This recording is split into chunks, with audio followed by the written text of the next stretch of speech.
पिलामाने आज आमे सप्तम श्रेणी भूगोल पुस्तकर द्वितीय अध्याय वायुमंडल विषयर अभ्यास प्रश्नोत्तर करिबा।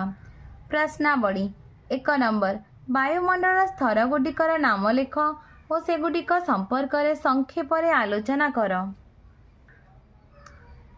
उत्तर समुद्र पृष्ठरु 1600 किमी उच्चता पर्यंत वायुमंडल व्यापी रही। वायुमंडल तापमात्रा को भित्ति करी यह को 5 भागरे विभक्त करा जाइछि, यथा troposphere, stratosphere, mesosphere, thermosphere, exosphere. Troposphere यह वायुमंडलर सर्वनिम्न स्तर एवं पृथ्वी को लगी रही। यार हाराहारी उच्चता प्राय 12 किमी। मेरु अंचल यार उच्चता प्राय 8 किमी एवं विषुव अंचल 16 किमी। जीव जगत पाई एही स्तरटी खूब गुरुत्वपूर्ण। जलवायु और पाणीपाग संबंधी समस्त परिवर्तन एही स्तरे होइथाए। स्ट्राटोस्फियर ट्रोपोस्फियर ऊपर को अवस्थित एही स्तर प्राय 50 किमी उच्चता पर्यंत व्यापी रही। विमान चलाचल पाई यह एक अनुकूल स्तर। एही स्तरर निम्नांशरे ओजोन गैस रही। यह आमको सूर्यंक ठारू आसुथिबा क्षतिकारक रश्मि प्रभावरु रक्षा करिथाए। मेसोस्फियर स्ट्राटोस्फियर ऊपर को अवस्थित मेसोस्फियर प्राय 80 किमी उच्चता पर्यंत व्यापी रही। एही स्तररे उच्चता वृद्धि सह तापमात्रा ह्रास पाई थाए। थर्मोस्फियर यह 80 किमी ठारू वायुमंडलर शेष पर्यंत व्यापी रही। एही स्तरर निम्न भागरे आयन कणिका गुडिक घनीभूत होई रही थांती, तेणु एही निम्न स्तर को आयोनोस्फियर कहा जाए। एही स्तर जोगु दूर स्थान को बेतार तरंग प्रसारण संभव होई थाए। एक्सोस्फियर यह वायुमंडलर बाह्य स्तर। एठारे वायु अति पतला हिलियम उद्यान भली हालुका गैस एही स्तररे रही अछि। 2 नंबर जलवायुर नियामक गुडिक लेख और जेकोसी दुईटी नियामक उपरे आलोचना कर। उत्तर कौनसी अंचलर पाणीपाग व जलवायु को अनेक गुड़िए नियामक नियंत्रण करिथांती। सेगुडिक हेला अक्षांश, समुद्र पतनर उच्चता, जल स्थल भागर बंटन, सामुद्रिक स्रोत, पवनर दिग और उद्भिद। अक्षांश पृथ्वी पृष्ठरे सौर रश्मि संग्रहर परिमाण स्थानर अक्षांश उपरे निर्भर करिथाए। विषुव अंचल सूर्यरश्मि लंब व सड़क भाव में पड़ुथिबारु सेठारे तापमात्रा अधिक हुए। विषुव वृत्त ठारू मेरु आडकू तापमात्रा क्रमशः ह्रास पाई थाए। समुद्र पतन ठारू उच्चता समुद्र पतन रे वायुर तापमात्रा अधिक रहे। उच्चता बढ़िबा सह तापमात्रा ह्रास पाई थाए। एही कारणरू माणभूमि तथा उच्च पर्वत गुडिकर जलवायु शीतल। सेहीपरि समुद्र पतन रे वायुर घनता अधिक, तेणु वायुचाप मध्य अधिक रहे। उच्चता वृद्धि सह वायु पतला होई जाए, फल वायुचाप ह्रास पाए। 3 नंबर पृथ्वीर चाप वलयर चित्र आंक। विभिन्न चाप वलय उपरे संक्षेपरे वर्णना कर। उत्तर वायुर चाप अधिक हेले गुरुचाप एवं कम हेले लघुचाप होई थाए। पृथ्वी पृष्ठरे तापमात्रा रे भिन्नता जोगु यहाकु 7टी चाप वलय विभक्त करा जाइछि। निरक्ष लघुचाप वलय निरक्ष वृत्तर उभय पार्श्वरे 5 डिग्री समाख्य रेखा मध्य वर्ष सारा सूर्यकिरण लंब भाव में पड़ुथिबारु एठारे तापमात्रा अधिक रहे और वायुचाप ह्रास पाए। यहाकु निरक्ष लघुचाप वलय कहा जाए। एठारे वायुमंडल शांत और चलन शून्य, तेणु यहाकु निरक्ष शांत वलय मध्य कहा जाए। एही अंचल प्राय प्रतिदिन वृष्टिपात होइथाए। उपक्रांतीय गुरुचाप वलय निरक्ष अंचलर ऊर्ध्वगामी वायु उभय गोलार्धरे मेरु आडकू गति करे, फल यह प्रसारित होई शीतल और भारी हुए। यही भारी वायु उभय गोलार्धरे प्राय 25 डिग्री रु 35 डिग्री समाख्य रेखा मध्य निम्नगामी हुए, फल ए अंचल गुरुचाप सृष्टि हुए। यहाकू उपक्रांतीय गुरुचाप वलय कहा जाए। ए अंचल वायु सर्वदा निम्नगामी। एठारे वायुर पार्श्व प्रभाव न थाए, तेणु यहाकू उपक्रांतीय शांत वलय कहा जाए। ଉପମେରୁଦେଶୀୟ ଲଘୁଚାପ ବଳୟ। ପୃଥିବୀର ଆବର୍ତ୍ତନର ବେଗ 2 ମେରୁବୃତ୍ତ ଅଞ୍ଚଳରେ ଅଧିକ। ଏହି କାରଣରୁ ଉଭୟ ଗୋଲାର୍ଦ୍ଧର 60 ଡିଗ୍ରୀରୁ 70 ଡିଗ୍ରୀ ସମାକ୍ଷରେଖା ମଧ୍ୟରେ ବାୟୁ କ୍ରାନ୍ତୀୟ ଅଞ୍ଚଳ ଆଡ଼କୁ ବିକ୍ଷିପ୍ତ ହୋଇଯାଏ। ଫଳତଃ ଏହି ଅଞ୍ଚଳରେ ବାୟୁ ପତଳା ହୋଇ ଲଘୁଚାପ ସୃଷ୍ଟି କରେ। ଏହାକୁ ଉପମେରୁଦେଶୀୟ ଲଘୁଚାପ ବଳୟ କୁହାଯାଏ। ମେରୁଦେଶୀୟ ଗୁରୁଚାପ ବଳୟ। ମେରୁ ଅଞ୍ଚଳ ସର୍ବଦା ବରଫାଚ୍ଛନ୍ନ, ତେଣୁ ବାୟୁ ଶୀତଳ ଓ ଓଜନିଆ ହୋଇଥିବାରୁ ଏଠାରେ ଗୁରୁଚାପ ସୃଷ୍ଟି ହୁଏ। ଉତ୍ତର ଗୋଲାର୍ଦ୍ଧରେ ଏହା ଉତ୍ତର ମେରୁଦେଶୀୟ ଗୁରୁଚାପ ବଳୟ ଏବଂ ଦକ୍ଷିଣ ଗୋଲାର୍ଦ୍ଧରେ ଏହା ଦକ୍ଷିଣ ମେରୁଦେଶୀୟ ଗୁରୁଚାପ ବଳୟରେ ନାମିତ। 4 ନମ୍ବର, ବାୟୁ ପ୍ରବାହର ବିଭାଗୀକରଣ କରି ଯେକୌଣସି ଗୋଟିଏ ବିଭାଗ ଉପରେ ବର୍ଣ୍ଣନା କର। ଗତିଶୀଳ ବାୟୁକୁ ବାୟୁ ପ୍ରବାହ କୁହାଯାଏ। ସମସ୍ତ ବାୟୁ ପ୍ରବାହକୁ 4 ଭାଗରେ ବିଭକ୍ତ କରାଯାଇଛି, ଯଥା ନିୟତ ବାୟୁ ପ୍ରବାହ, ସାମୟିକ ବାୟୁ ପ୍ରବାହ, ସ୍ଥାନୀୟ ବାୟୁ ପ୍ରବାହ, ଆକସ୍ମିକ ବାୟୁ ପ୍ରବାହ। ସ୍ଥାନୀୟ ବାୟୁ ପ୍ରବାହ ଅଞ୍ଚଳ ଭିତ୍ତିରେ ବର୍ଷର ନିର୍ଦ୍ଦିଷ୍ଟ ସମୟରେ ପ୍ରବାହିତ ବାୟୁକୁ ସ୍ଥାନୀୟ ବାୟୁ ପ୍ରବାହ କୁହାଯାଏ। ଲୁ, ଚିନୁକ, କାଳବୈଶାଖୀ ଏହି ଶ୍ରେଣୀର ବାୟୁ ପ୍ରବାହ। ଓଡ଼ିଶାର ଉତ୍ତର ଭାଗ, ପଶ୍ଚିମବଙ୍ଗ, ଆସାମ, ଦେଶରେ ଗ୍ରୀଷ୍ମ ଦିନେ ଅପରାହ୍ନରେ ଏକ ଅତି ଉଷ୍ମ ବାୟୁ ପ୍ରବାହିତ ହେବା ଫଳରେ ଘଡ଼ଘଡ଼ି ସହ ବୃଷ୍ଟିପାତ ହୁଏ। ଏହାକୁ କାଳବୈଶାଖୀ କୁହାଯାଏ। ଗ୍ରୀଷ୍ମ ଦିନେ ଗାଙ୍ଗେୟ ସମତଳ ଅଞ୍ଚଳ ତଥା ରାଜସ୍ଥାନରେ ଏକ ଅତି ଉଷ୍ମ ଓ ଶୁଷ୍କ ବାୟୁ ପ୍ରବାହିତ ହୋଇଥାଏ। ଏହାକୁ ଲୁ ନାମରେ ପରିଚିତ। ରକି ପର୍ବତମାଳାର ପୂର୍ବ ଢାଲୁ ଅଞ୍ଚଳରେ ଶୀତ କାଳରେ ଏକ ଉଷ୍ମ ଓ ଶୁଷ୍କ ବାୟୁ ପ୍ରବାହିତ ହୁଏ। ଏହାକୁ ଚିନୁକ କୁହାଯାଏ। 5 ନମ୍ବର, ବୃଷ୍ଟିପାତ କ'ଣ? ବିଭିନ୍ନ ପ୍ରକାରର ବୃଷ୍ଟିପାତ ସମ୍ବନ୍ଧରେ ଆଲୋଚନା କର। ଉତ୍ତର, ମେଘରେ ଥିବା ଜଳକଣା ଘନୀଭୂତ ହୋଇ ଜଳ ଆକାରରେ ଭୂପୃଷ୍ଠରେ ପଡ଼ିବାକୁ ବୃଷ୍ଟିପାତ କୁହାଯାଏ।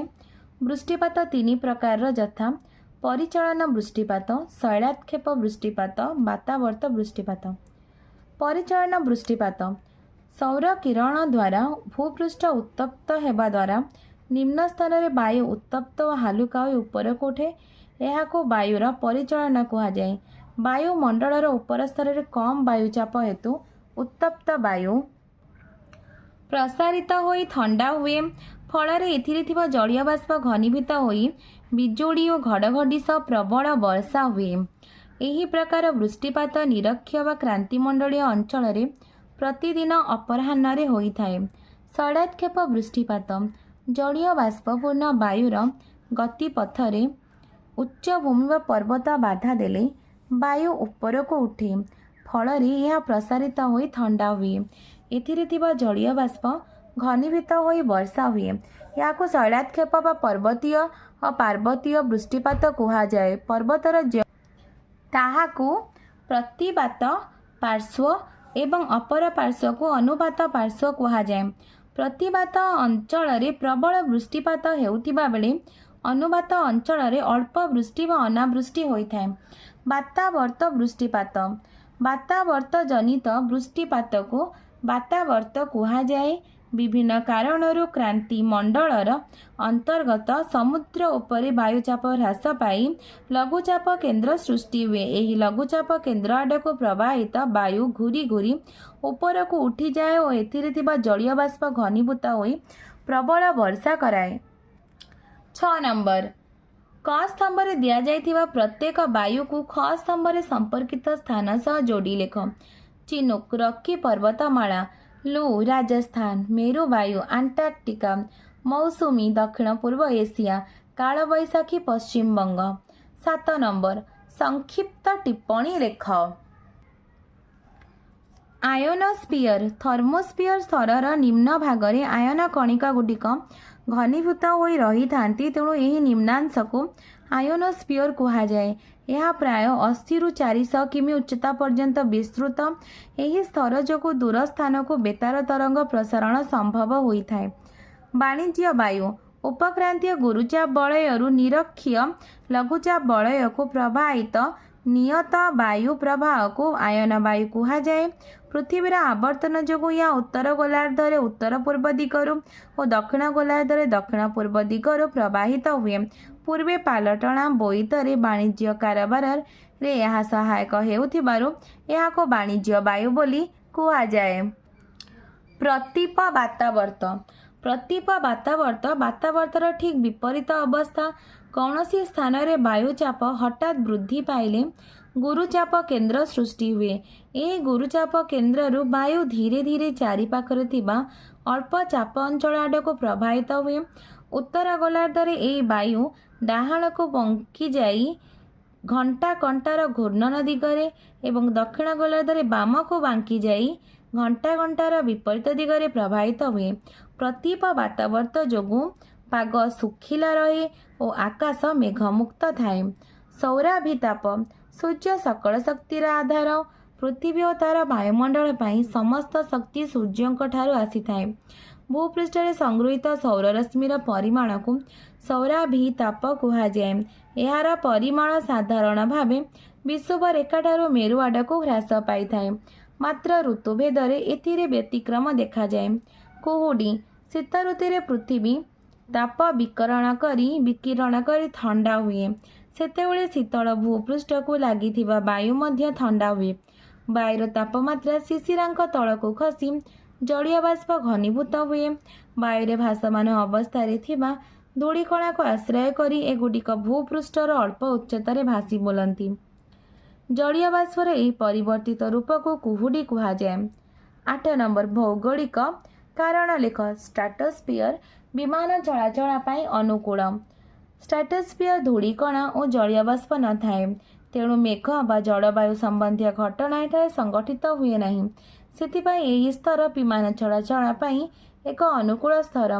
ଶୀତ ରାତିରେ କୁହୁଡ଼ି ସୃଷ୍ଟି ହୁଏ। ଉତ୍ତର ଶୀତ ଋତୁରେ ପୃଥିବୀ ତାପ ବିକିରଣ କରି ଥଣ୍ଡା ହେବା ଫଳରେ ଶୀତଳ ଭୂପୃଷ୍ଠକୁ ଲାଗିଥିବା ବାୟୁ ମଧ୍ୟ ଥଣ୍ଡା ହୁଏ। ବାୟୁର ତାପମାତ୍ରା ଶିଶିରାଙ୍କ ତଳକୁ ଖସି ଜଳୀୟ ବାଷ୍ପ ଘନୀଭୂତ ହୁଏ। ବାୟୁରେ ଭାସମାନ ଅବସ୍ଥାରେ ଥିବା ଧୂଳିକଣାକୁ ଆଶ୍ରୟ କରି ଏଗୁଡ଼ିକ ଭୂପୃଷ୍ଠର ଅଳ୍ପ ଉଚ୍ଚତାରେ ଭାସି ବୁଲନ୍ତି। ଏହାକୁ କୁହୁଡ଼ି କୁହାଯାଏ। କୁହୁଡ଼ି ସୃଷ୍ଟି ପାଇଁ ଲମ୍ବା ଶୀତ ରାତି, ନିର୍ମଳ ଆକାଶ ଓ ଧୀର ବାୟୁ ପ୍ରବାହ ଆବଶ୍ୟକ। ଗ ନମ୍ବର।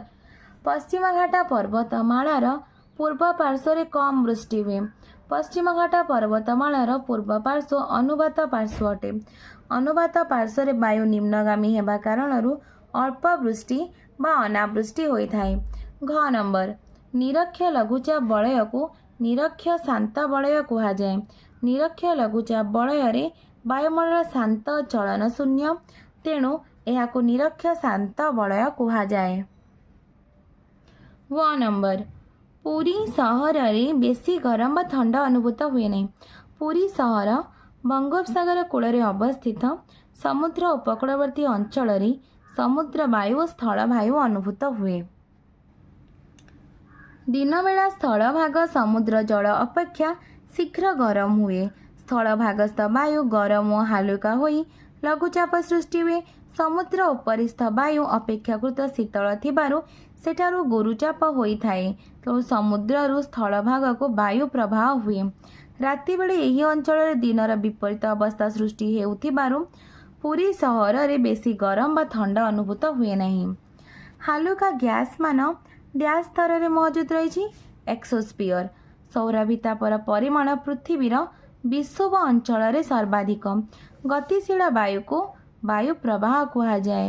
ଗର୍ଜନଶୀଳ ଚାଳିଶା ଦକ୍ଷିଣ ଗୋଲାର୍ଦ୍ଧରେ ଉପଲବ୍ଧ। ବୃକ୍ଷଲତାଦି ବାଷ୍ପୀମୋଚନ ପ୍ରକ୍ରିୟାରେ ବାୟୁମଣ୍ଡଳକୁ ବାଷ୍ପ ଛାଡ଼ିଥାନ୍ତି। ତାପମାତ୍ରା ଦୈନିକ ହ୍ରାସ ବୃଦ୍ଧିକୁ ଦୈନିକ ତାପ ବ୍ୟବଧାନ କୁହାଯାଏ। 10 ନମ୍ବର। ପ୍ରତ୍ୟେକକୁ ଗୋଟିଏ ଲେଖାଏଁ ଶବ୍ଦରେ ପ୍ରକାଶ କର। ଅତି ଉଚ୍ଚ ପର୍ବତ ଶ୍ରେଣୀରେ ହେଉଥିବା ବୃଷ୍ଟିପାତ। ଶୈଳାକ୍ଷେପ ବୃଷ୍ଟିପାତ। ଖ ନମ୍ବର। ବିଷୁବ ଅଞ୍ଚଳରେ ପ୍ରତ୍ୟହ ଅପରାହ୍ନରେ ହେଉଥିବା ବୃଷ୍ଟିପାତ। ପରିଚାଳନ ବୃଷ୍ଟିପାତ। ଗ ନମ୍ବର। ଘନୀଭବନର ବିପରୀତ କ୍ରିୟା ବାଷ୍ପୀଭବନ। ଘ ନମ୍ବର। ଦକ୍ଷିଣ ପୂର୍ବ ଏସିଆରେ ପ୍ରବାହିତ ସାମୟିକ ବାୟୁ ମୌସୁମୀ ବାୟୁ। ମ ନମ୍ବର। ସୌରଶକ୍ତି ସଂଗ୍ରହ ବିତରଣ ତାପ ବଜେଟ୍। ପିଲାମାନେ ତୁମକୁ ଭିଡ଼ିଓଟି ଭଲ ଲାଗିଲେ ଲାଇକ୍ ଆଣ୍ଡ ସବସ୍କ୍ରାଇବ୍ କରିବ, ନିଜ ସାଙ୍ଗ ପିଲାମାନଙ୍କ ସହିତ ସେୟାର ମଧ୍ୟ କରିବ।